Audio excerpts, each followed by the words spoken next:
సంఖ్యాకాండం 7వ అధ్యాయం 12 నుండి 17 వచనాలు ధ్యానించుకుని ప్రార్థనలోకి వెళ్దాం. మొదటి దినమున తన అర్పణమును తెచ్చినవాడు అమ్మినాదాబు కుమారుడును యోధా గోత్రీకుడైన నయస్సును. ఇక్కడ గత వారంలో మనం చూసినప్పుడు 11వ వచనంలో బలిపీఠమును ప్రతిష్ఠించుటకు వారిలో ఒక్కొక్క ప్రధానుడు ఒక్కొక్క దినమున తన అర్పణమును అర్పింపవలనని యెహోవా మోషేకు సెలవిచ్చాను. కాబట్టి ఎప్పుడు ఒక్కరే కాకుండా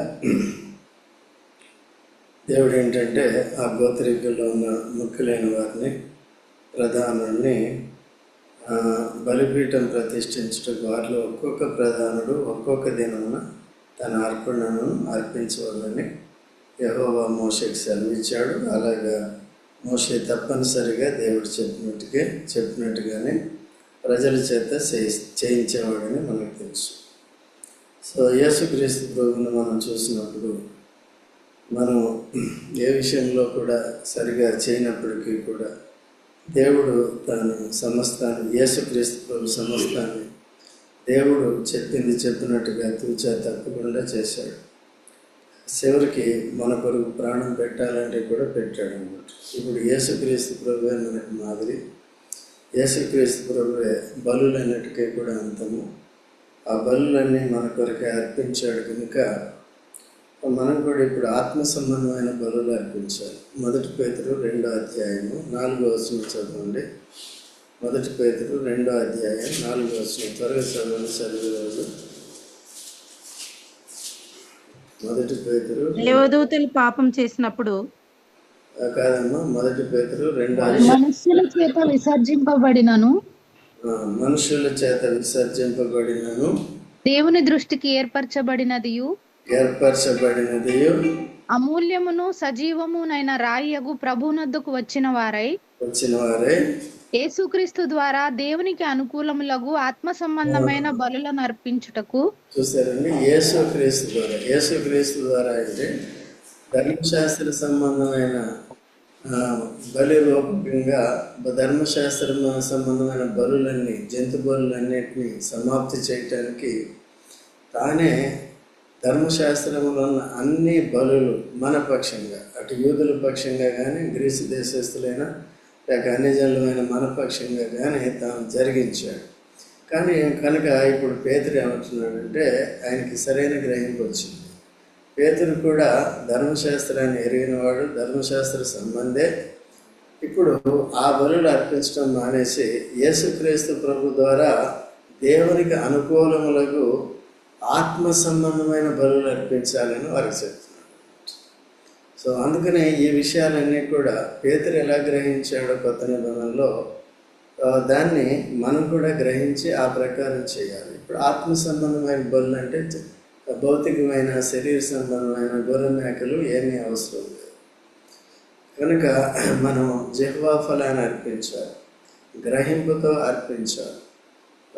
ఆ బలి యేసు ప్రభులో నెరవేరిందని మనము నమ్మి అర్పించాలి. కనుక ఇక్కడ 12వ వచనంలో చూసినప్పుడు మొదటి దినమున తన అర్పణమును తెచ్చినవాడు అమ్మినాదాబు కుమారుడును యోధా గోత్రీకుడైన నయస్సు. మొట్టమొదటిగా అనేక విషయాల్లో యోధా గోత్రానికే ప్రాధాన్యత ఇవ్వబడింది. మొదటి గోత్రము రూబేన్ అయినప్పటికీ కూడా యోధా గోత్రానికే ప్రాధాన్యత ఇవ్వబడింది దేవుని సేవ చేయటానికి. యోధా అంటే మనందరికీ తెలుసు కదా, ఏంటి? స్తుతి. కాబట్టి స్తుతించేవారంటే ఆ దేవుడు ఎక్కువగా మెచ్చుకుంటాడు. కనుక ఎప్పుడు కూడా మనం స్తుతించాలి. చాలామంది ఏంటంటే ఎవరికి ప్రార్థన చేయాలి. ప్రార్థన యథార్థంగా చేయాలి, అవసరమైన వాటి కొరకు చేయాలి, ముఖ్యంగా ఆత్మ సంబంధమైన వాటి కొరకు చేయాలి. మన కొరతలేంటో, మన అవసరతలేంటో ఆత్మీయంగా తెలుసుకోవాలి, వాటి కొరకు మనం చేయాలి. నేటి క్రైస్తత్వం ఏంటంటే భౌతిక విషయాలే, అదే లోక సంబంధులు చేస్తారు వాటి కొరకు. మనం ఏం చేయాలంటే ఆత్మీయ విషయాలు. బైబిల్లో కొత్త నిబంధనలో ఎక్కడ చూసినా మనకి ఈ భౌతికమైన విషయాల కొరకు అడిగినట్టుగా ఎక్కువ కనపడదు. అన్నీ కూడా దేని కొరకు కనపడతాయి? సంఘం అంటే సంఘం స్టార్ట్ అయిన తర్వాత అపోస్తలుల కార్యం దగ్గర నుంచి చూసుకోవాలి. యేసు ప్రభు శరీరధారిగా ఉన్నప్పుడు ఆ విధంగా శరీర స్వస్థతలు ఇచ్చాడు. అయితే వారు ఏంటంటే యేసు ప్రభువుని వెంబడించాలని, ఆత్మీయంగా మార్పు చెందాలని కోరాడు అన్నమాట. అలా కొంతమంది శరీర లాభాలు పొంది వెనుకంజ వేసి వెళ్ళిపోయిన వారు ఉన్నారు. కొంతమంది యేసు ప్రభుని ఆత్మీయంగా వెంబడించిన వారు కూడా ఉన్నారన్నమాట. జక్కయ్య ఉన్నాడు అనుకోండి. జక్కయ్య ఏం చేశాడు? మార్పు చెందాడు. కనుక యేసు ప్రభుని అంగీకరించిన వెంటనే మార్పు చెందాడు. పాప జీవితాన్ని విడిచిపెట్టాడు. యేసుక్రీస్తు ప్రభుకి అనుకూలమైన జీవితాన్ని తాను ఆరంభించాడు. అదే శ్రేయస్కరం అందరికి. 10 మంది కుష్ఠరోగులు వచ్చారు. 10 మంది కుష్ఠరోగులు బాగుపడ్డారు. ఎంతమంది వచ్చారు? 9 మంది తిరిగి ధర్మశాస్త్రానికి వెళ్ళిపోయారు. ధర్మశాస్త్రం దేన్ని చేయజాలకపోయినా దాని వైపు వెళ్ళిపోయారు. మళ్ళీ వస్తే ఎవరు దొరుకుతారు వాళ్ళకి? మనకి యేసుక్రీస్తు ప్రభు యొక్క బలి ఎప్పటికీ కూడా అందుబాటులో ఉంది. అన్ని రకాల బలి కూడా మనకి అందుబాటులో ఉంది. అందుకనే యేసుక్రీస్తు ప్రభుని మనం ఎప్పుడు కూడా హత్తుకుని ఉండాలి. యేసుక్రీస్తు ప్రభుని ద్వారా ఎప్పుడు దేవుని ఏం చేయాలి? మనం స్తుతించే వారిగా ఉండాలి, ప్రార్థించే వారిగా ఉండాలి. యేసు నామం బట్టి దేవుడు చెప్పిన పరిచర్య అంతా కూడా చేయాలి. మనం అందరం కూడా చేయాలి. సో మొట్టమొదటిగా ఎవరు వచ్చారండి? యోధా గోత్రికుడైన నయసోను వచ్చాడు. ఏం చేశాడంటే ఆయన వచ్చి 13వ వచనంలో, అతడు పరిశుద్ధమైన తులపు పరిమాణమును బట్టి 130 తులముల ఎత్తుగల వెండి గిన్నెను, 70 తులముల ఎత్తుగల వెండి ప్రోక్షణ పాత్రను నైవేద్యముగా, ఆ రెంటి నిండా నూనెతో కలిపిన గోధుమ పిండిని, ధూప ద్రవ్యముతో నిండిన 10 తులముల బంగారు ధూపార్తిని, దహన బలిగా ఒక చిన్న కోడిని, ఒక పొట్టేలును, ఏడాది గొర్రెపిల్లను, అపరాధ పరిహారార్థ బలిగా ఒక మేకపిల్లను, సమాధాన బలిగా 2 కోడెలను, 5 పొట్టేళ్లను, 5 మేకపోతులను, ఏడాదివి 5 గొర్రె పిల్లలను తన అర్పణముగా తెచ్చును. ఇది అమీనాదాబు కుమారుడైన నయసోను. అలా ఒక్కడే చూడండి ఏమర్పించాడు? సంపూర్ణమైన యాగం అర్పించాడు కదండి. దేవుడికి కావలసిన బలులన్నీ కూడా అర్పించాడు. ఇశ్రాయేలు ప్రజలకు కావలసిన బలులన్నీ కూడా అర్పించాడు. దేవుడికి ఏ బలులు అర్పించాలో ఆ బలులు అన్నింటినీ కూడా ఇంచుమించు అన్నీ కూడా తీసుకొచ్చాడు. ఇవన్నీ కూడా యేసుక్రీస్తు ప్రభులో నెరవేరు. అందుకనే యేసుక్రీస్తు ప్రభులో మనకేముంటుంది? సంపూర్ణత ఉంటుంది. యేసు ప్రభులో సంపూర్ణత అనేది ఉంటుంది. కనుక యేసుక్రీస్తు ప్రభు ద్వారానే, యేసు నామంలోనే విశ్వాసంతో ప్రార్థన చేయాలి. యేసు నామంలోనే దేవునికి కృతజ్ఞతాస్తుతులు ఎల్లప్పుడూ చెల్లించాలి కదా. యేసు నామాన్నే ప్రకటించాలి రక్షణకుడు. యేసు నామం ఎటువంటి నామం? రక్షణార్థమైన నామం. ఏ నామం ముందు విశ్వాసం ఉంచాలి? ఆకాశం కింద భూమి మీద ఉన్న ఏ మనుషుల్లో కూడా, ఏ నామంలో కూడా, ఏ నామంలో ఉంది? మనమంతా అలాగే పొందాం కదా. పొందిన తర్వాత ఇప్పుడు మనం ఏ గోత్రం? యేసు ప్రభు ఏ గోత్రం? యోధ. మనం ఏ గోత్రం? ఆయన ఎవరు? ప్రధాన యాజకుడు. మనం ఎవరు? యాజకుడు. మనం ఏం తేవాలి? ఈ బళ్ళని తేవాలి. ఈ బళ్ళని తేవాలంటే ఎవరు ఉండాలి? యేసు ప్రభు ఉంటే సరిపోదు కదా. అయితే ఈ బలుల యొక్క అర్థం తెలుసుకొని మనం దీన్ని వినియోగించుకోవాలి. సో ఇది ఒకటి దేనికి పనికి వస్తుందంటే చూడండి, మొట్టమొదటి ఏం తెచ్చాడు? పరిశుద్ధమైన తులపు పరిమాణమును బట్టి, పరిశుద్ధమైన అంటే అర్థం ఏంటంటే ఆ తూకంలో ఎక్కడ తేడా అనేది ఉండకూడదు. సో దేవుని మందిరంలో సెపరేట్గా ఆ తూనిక అనేది ఉండాలన్నమాట. దాని ప్రకారం ఏం చేయాలి? వాళ్ళు ఏం తీసుకొచ్చాడంటే 130 తులముల ఎత్తుగల వెండి గిన్నెను, 70 తులముల ఎత్తుగల ప్రోక్షణ పాత్రను తెచ్చి. చూడండి, ఇప్పుడు మన బల్ల మీద ఏం పెడుతున్నామో మీరు గుర్తించారా? ఏం పెడుతున్నాం? వెండి పాత్ర, వెండి గిన్నె, వెండి పాత్ర. వెండి గిన్నెలు ఎవరున్నారు? యేసు ప్రభు శరీరం ఉంది. వెండి పాత్రలు ఏముంది? యేసు ప్రభు రక్తం ఉంది. అంటే దేనికి గుర్తు?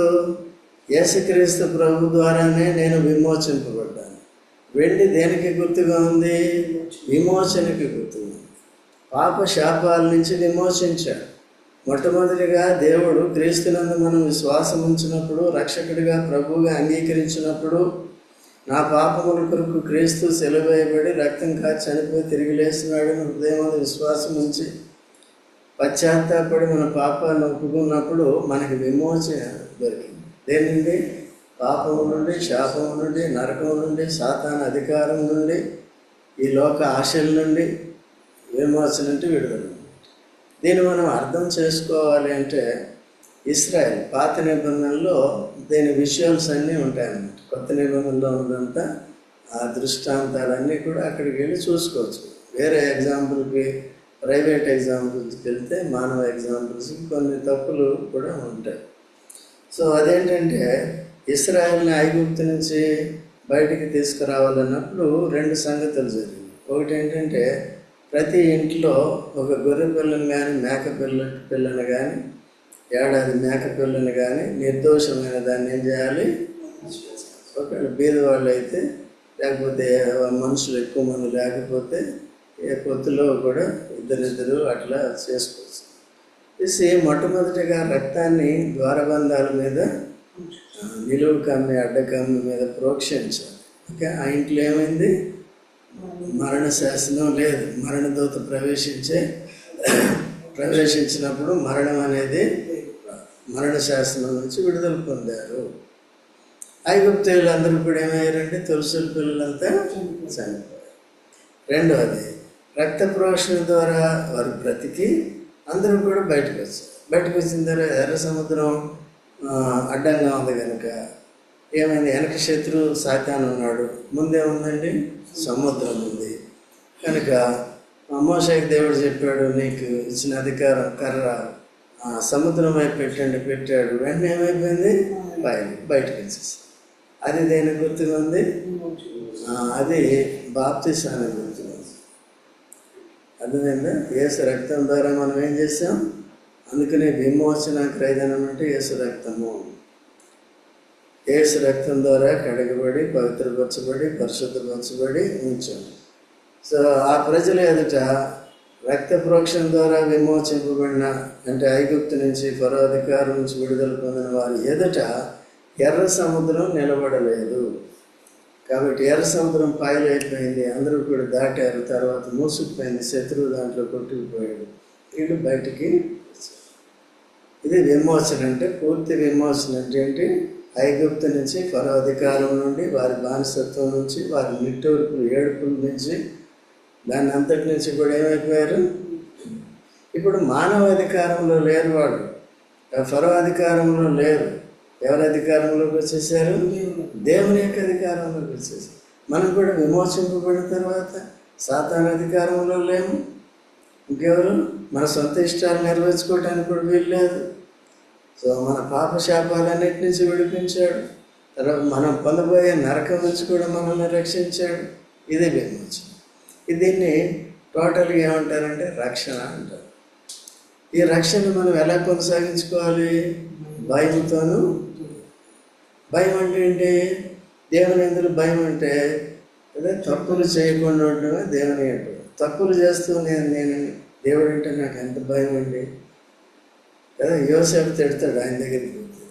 యోసేపు ఏం చేశాడు కదా? భయపడి కదండి, తనకి సీక్రెట్గా, రహస్య పాపం చేసే ఆస్కారం ఉన్నప్పటికీ, ఎవరికీ తెలియకుండా చేసే పాపం రహస్య పాపం, అది చేసే పరిస్థితి ఉన్నప్పటికీ ఏం చేశాడు? విడుదల. అందుకనే వచ్చింది. అదే దావీదు రహస్యమందు పాపం చేశాడు, వ్యభిచారం చేశాడు, హత్య చేశాడు. దానికి తగిన శిక్ష పొందాడు. అర్థమైందండి? సో అట్లాగే మనం జాగ్రత్తగా ఉండాలి. భయం ఉంటే ఏం చేయం మనం? ఎందుకు చేయం? విమోచింపబడిన వారు చేయరు. ఓకే. సో కాబట్టి అందుకని ఆ గిన్నెలో మనం కూడా దేవుని దయ వలన ఏం పెట్టాం మనం? వెండి గిన్నె. ఎందుకు పెట్టారు? డబ్బులు ఎక్కువ ఉన్నాయి అనుకుంటారా? లేదు. దేన్ని పెట్టి? దీన్ని బట్టి. ఆ బల్ల కూడా తుమ్మకర్ర, మీకు తెలియదు అది. ఆ బల్ల కూడా తుమ్మకర్ర. లేకుండా చూద్దాం, అక్కడ లేపలేదు. ఈ బల్ల కూడా తుమ్మకర్ర కదా. అది ఫ్యాషన్లో కావాలి, మధ్య టేక్ కర్ర కావాలి, ఫ్యాషన్. సరే, అది పాత నిబంధన అనుకో. ఇప్పుడు ఏది పెట్టినా నడుస్తుంది, కానీ మనం మనకు అనుకూలంగా ఉండే చూసుకోవాలి. ఓకే అండి. తర్వాత మొట్టమొదటిగా ఏం అర్పించాడు ఆయన? ప్రోక్షణ పాత్రను నైవేద్యంగా ఏం చేశాడు? అర్పించాడు. అంతే. యేసు ప్రభు రక్త ప్రోక్షణ ద్వారానే మనకేమొచ్చింది? విమోచన వచ్చింది. విమోచన వచ్చింది. వెండి దేనికి గుర్తుగా ఉంది? గుర్తు. శివ వింటున్నావా? ఏమొచ్చింది? దేన్ని బట్టి? యేసు ప్రభు రక్తం ద్వారా. యేసు ప్రభు నేను పాపని, నా పాపాన్ని నీ రక్తంతో కడుగు, నన్ను విమోచించని ప్రార్థన చేయాలి. ఓకేనా? తర్వాత రెండోది ఏమొచ్చింది? ఏముంది? ఏమైనా నిద్రపోతున్నారు? ధూపద్రవ్యంతో నిండిన 10 తులముల చూసారు. ఇప్పుడు రెండోది ఏంటంటే ఇది ధూపద్రవ్యములు. ఈ ధూపద్రవ్యములు దేనికి గుర్తుగా ఉన్నాయి? ప్రార్థన గుర్తుగా ఉంది, ఆరాధనకి గుర్తుగా ఉంది. విమోచింపబడిన వారు, పరిశుద్ధులు చేసే ఆరాధనకు, ప్రార్థనకు గుర్తుగా ఉంది. చూడండి, ప్రకటన గ్రంథంలో 8వ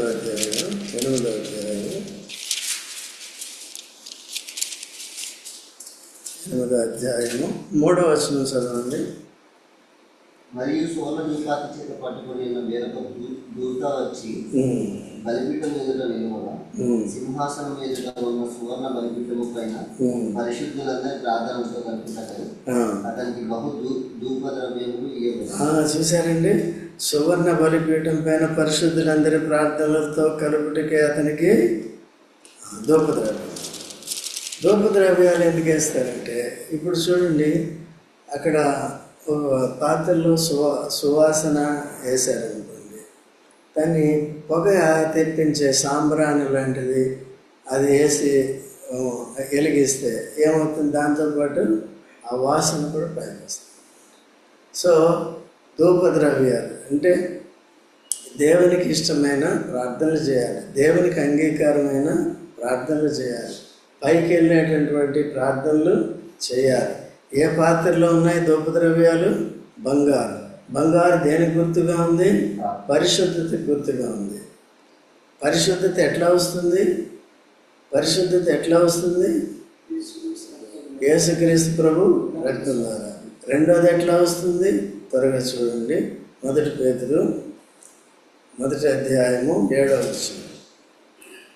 నశించిపోవు సువర్ణము అగ్ని పరీక్ష వలన శుద్ధపరచబడుతుంది. నశించిపోవు సువర్ణము అగ్ని పరీక్ష వలన శుద్ధపరచబడుతున్నది కదా. దానికంటే అమూల్యమైన మీ విశ్వాసము ఈ శోధనల చేత కదా. ఈ లోకంలో ఉన్న బంగారం ఏ విధంగా అగ్ని పరీక్షల గుండా వెళ్ళి శుద్ధి అవుతుందో, దాంట్లో ఉన్న మస్టు ఇది పోతుందో, అలాగే ఈ ఇబ్బందుల కొలుములో మనల్ని వేసి అనేకమైన పరిశోధనలు, శ్రమలు, కష్టాలు, నష్టాలు కొద్ది కాదు. ఎందుకు? మన విశ్వాసాన్ని పరీక్షించడం. మనం శుద్ధి చేయబడి శుద్ధిగా జీవించాలంటే, అందుకనే శ్రమ పొందిన వాడు పాపము జోలికి ఇంకా పోడని చెప్తాడు అన్నమాట. పేతురే చెప్తాడు. 1 పేతురు 4వ అధ్యాయంలోనే మొదటి నుంచి చెప్తాడు అన్నమాట. తినవసరం లేదు. అర్థమైందా? శ్రమలు కూడా మనల్ని ఏం చేస్తాయి? పవిత్రపరుస్తాయి. శ్రమలు కూడా ఏం చేస్తాయి? యేసుక్రీస్తు ప్రభు సిలువలో శ్రమ పొంది మనల్ని పవిత్రపరిచాడు. మన శ్రమలు కూడా ఏం చేస్తున్నాయి? పరిశుద్ధతలో కొనసాగటానికి. కొంతమంది వెనకంజ వేస్తారు అంత చక్కగా ఉన్నప్పుడు, మళ్ళీ వాళ్ళకి అన్ని వాటిని క్రియేట్ చేసి ఏదో జబ్బు తీసుకొచ్చి. ఫర్ ఎగ్జాంపుల్ అబ్రహామునే చూసుకున్నాం, మంచిగా బయలుదేరి వచ్చాడు కదా, ఎక్కడికి పోయాడు, ఏమయ్యాడు, అపవిత్రుడయ్యాడు. అపవిత్రుడయ్యాడు లేదా, బాటిల్లోకి వెళ్ళిన వెంటనే అపవిత్రుడు. ఏమన్నాడు, అమ్మా నేను నీ అన్ననని చెప్పంటాడు. అబద్ధంతో స్టార్ట్ చేసి ఏమయ్యాడన్నట్టు, దేవుడు మళ్ళీ అక్కడి నుంచి ఏం చేశాడు, తీసుకొచ్చి ఇప్పుడేమయ్యాడు, పవిత్రుడయ్యాడు. ఎందుకు, ముందు బలిపీఠం కట్టి 13వ అధ్యాయంలో 16, 17, 18 వచనాల్లో, ఆదికాండం 13వ అధ్యాయంలో బలిపీఠం కట్టి దేవునితోనే సంబంధం. లోతు నీ ఇష్టం, ఎక్కడ పోతావు, నీకు భూ సంబంధమైన దృష్టి ఉంది కదా, పో, నీకు ఎక్కడ కావాలంటే అక్కడ పో, నేను మాత్రం ప్రభు దగ్గర ఇక్కడే ఉంటాను. అప్పుడు దేవుడు చెప్పాడు, నీ స్థలాన్ని నీకు ఇస్తాను, నీ సంతతికి ఇస్తాను. నీ తర్వాత ఇప్పుడు ఆ కనాను దేశం ఇశ్రాయేల్ అంతా కూడా మొట్టమొదటిగా ఇచ్చింది ఎవరికి, తర్వాత కనానీయులు వీళ్ళు వాళ్ళు వచ్చి అక్కడ సెటిల్ అయిపోయారు అన్నమాట. 7 జాతుల వారు, 6 జాతుల వారు, అట్లా 7 జాతుల వారు. వాళ్ళందరినీ కూడా వెళ్ళగొట్టి మళ్ళీ కొంతమందిని ఉండనిచ్చారు కాబట్టి వాళ్ళు మళ్ళీ ముళ్ళులు అయి కూర్చున్నారు. ఓకే, ఇట్లా ఉంది. సో ఏదైనప్పటికీ ఆ ముళ్ళులు కూడా ఎందుకండి, ఎందుకంటే కాంప్లసెన్సీ వచ్చేస్తుంది కాబట్టి చాలు, ఇంత చాలు, ఈ భక్తి అనేది వచ్చేస్తుంది. భక్తి అనేది స్టార్ట్ అవుతుంది కొంతకాలం అంతా, అందుకనే వాటిని పెడతాడు అన్నమాట. ఈ శ్రమలు మనకు ఎందుకుంటే ఎక్కడైతే భయభక్తులు కోల్పోతామో, దూరం అవుతామో, దేవుని సేవించకుండా ఉంటామో అప్పుడు ఉంటాయి. అయితే మొట్టమొదటిగా కూడా మన ఈ శ్రమల ద్వారా కూడా స్థిరపరిచి బలపరచడానికి కొన్ని దినాలు ఇస్తాడు. 1 పేతురు 5:10 ఉంటుంది, తీనవసరం లేదు, అనేక సార్లు చదివాం. మనం ఏం చేస్తాడు, కొంతకాలం 10 దినములు శ్రమ కలుగుతుంది, తర్వాత ఏం చేస్తాడు, జస్ట్ షార్ట్ టైం కదా, అట్లా ఉంటుంది. తర్వాత తర్వాత ఏ బలి అర్పించాడండి, ఏమర్పించాడు, దహన బలిగా ఒక చిన్న కోడెను, దహన బలిగా ఒక చిన్న కోడెను, ఒక పొట్టేలును, ఏడాది గొర్రె పిల్లను. చాలు. తర్వాత రెండోది ఏ బలి అర్పించాడు, బలి అర్పించాలంటే ఏం కావాలి, కోడి కావాలి కదండి. ఇదే బలి, ఇది దహన బలి దేనికి గుర్తుగా ఉంది, ఆరాధన గుర్తు. మొదటి దహన బలి అర్పించింది ఎవరు, నోవా. చూడండి 28:20 నోవా. చూడండి, మీరు త్వరగా చెప్పకపోతే ఈరోజు లేట్ అయిపోయింది. త్వరగా ఏంటమ్మా, ఎవరైనా స్పీడ్గా తీసి. అప్పుడు నోవహు యెహోవాకు బలిపీఠం కట్టి పవిత్ర పశువులన్నిటిలోను పవిత్ర పక్షులన్నిటిలోను కొన్ని తీసుకొని ఆ బలిపీఠం మీద దహన బలి అర్పించింది.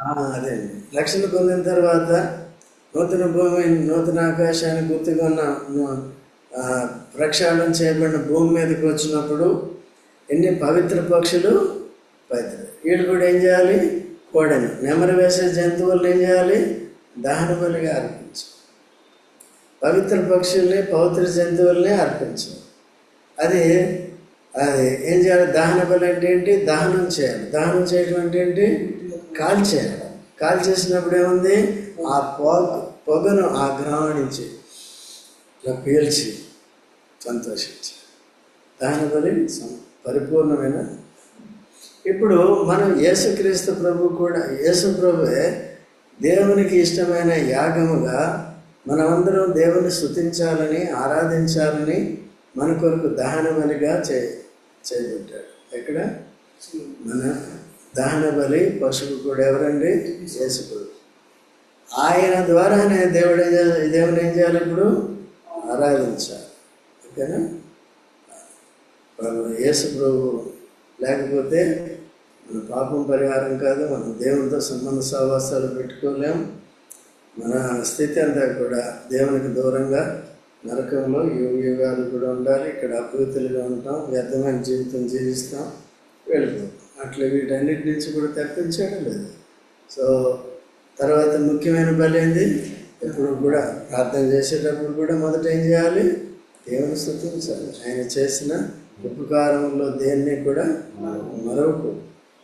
తర్వాత రెండవది అపరాధ పరిహారార్థం. అపరాధ పరిహారార్థం అంటే ఏంటి? అది ఎరిగిన వారే, రక్షింపబడిన వారే అపరాధం చేస్తారన్నమాట, ట్రెస్పాస్ చేస్తారు, అతిక్రమిస్తారన్నమాట కదా.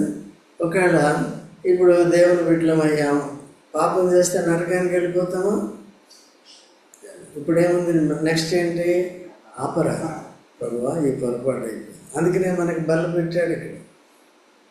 లేకపోతే బల్ల లేకపోయినా సరే ఎప్పటికప్పుడు ఏం చేయాలి? పొరపాటు జరిగితే ఒప్పుకొని విడిచిపెట్టాలి. ఆ బలి కూడా ఎవరిలో నెరవేరింది? నేను అపరాధములు క్షమించడానికి. ఓకే, తెలిసి తప్పు చేస్తే అపరాధం. ఓకేనా? తర్వాత సమాధాన బలిగా 2 కోడెలను, మూడో బలి ఏంటండి? సమాధాన బలిగా 2 కోడెలను, 5 పొట్టేళ్లను, 5 మేకపోతులను, ఏడాదికి 5 గొర్రెపిల్లలను సమాధాన బలికి ఎక్కువగా అర్పించాలి. ఏదండి? మన సమాధానార్థమైన శిక్ష ఎవరు భరించారు?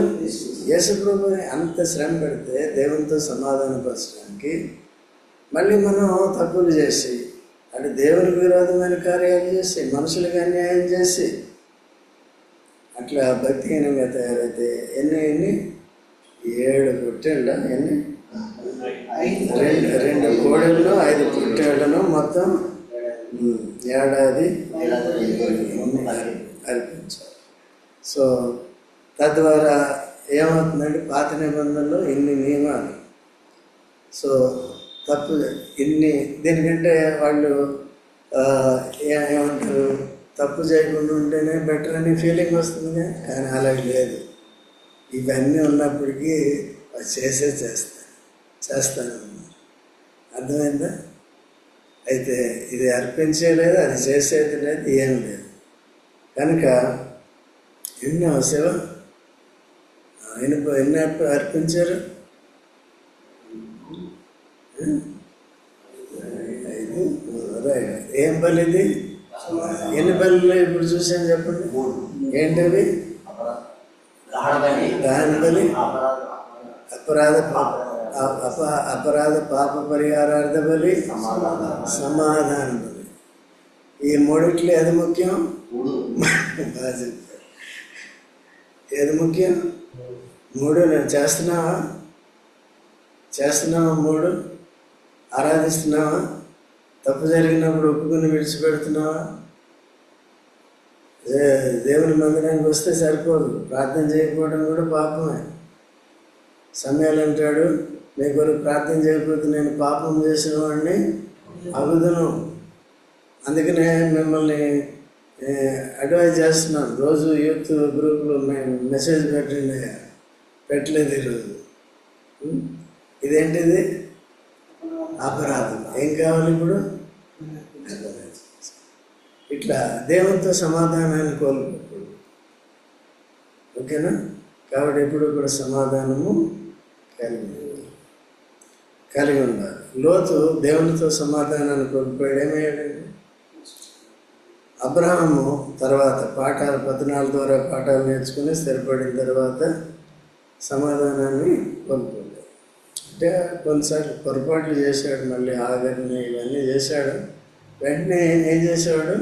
సమాధానం. చివరికి ఏ స్థాయిలోకి వచ్చాడంటే, నీ ఏకైక కుమారుడు నాకు బలిగా అర్పించు, దహన బలిగా అర్పించు అంటే ఆయన్ని కట్ చేసి మేకను కోసినట్టుగా కాల్చేయాలి. అవన్నీ తీసుకెళ్ళాడు, నిప్పు తీసుకెళ్ళాడు, కత్తి తీసుకెళ్ళాడు, కట్టెలు తీసుకెళ్ళాడు. అవన్నీ ఆయన చేత మోయించాడు. మన యేసుప్రభు కూడా శిలువను ఆయనే మోసాడు. అంతకు కొంత దూరం ఆ శిలువ మీద ఆయనే వేలాడబడ్డాడు. ఓకేనండి? ఇవన్నీ కూడా ఈ పాత నిబంధన సరిగా తెలియకపోతే కొత్త నిబంధన సరిగా తెలియదు. అందుకనే దాన్ని బాగా తెలుసుకోవాలి. సేమ్ అవే ఎగ్జాంపుల్స్ మనం తీసుకుంటే మన ఆత్మీయ క్షేమం బాగుంటుంది. సో ఎన్ని బలులు ఏంటవి త్వరగా చెప్పు. దహన బలి ముందు నేను చెప్పింది వెరీ గుడ్. నువ్వు చెప్పు శివ. పాప బలి, ఆరాధ బలి, సమాధానం. వెరీ గుడ్, బాగా చెప్పారు. కాబట్టి ఇవన్నీ మనం కలిగి ఉండాలి. యేసుక్రీస్తు ప్రభు ద్వారా మనం కోడల్ని, దూడల్ని, 5ని, 2ని, 10ని తెచ్చే పని లేదు. వెండి పాత్రలు తెచ్చే పని లేదు. సుగంధ ద్రవ్యాలు తెచ్చే పని లేదు. కానీ మనం ఎట్లా ఉండాలి? యేసు ప్రభువుని కలిగి ఉండి, పవిత్ర జీవితం కలిగి ఉండి, ఈ యాజక ధర్మాన్ని మనం ఎప్పుడు కూడా చేస్తున్నాం. మొట్టమొదటిగా యోధ అంటే దేని గుర్తు? స్తుతి. ఎప్పుడు స్తుతించగలుగుతాం? పాప అపరాధాల నుంచి విడుదల పొందాలి. దేవునితో ఎప్పుడు కూడా ఈ 2 చేస్తే మొదటిగా ఏం చేయగలుగుతాం? ప్రార్థనలోకి వెళ్దాం.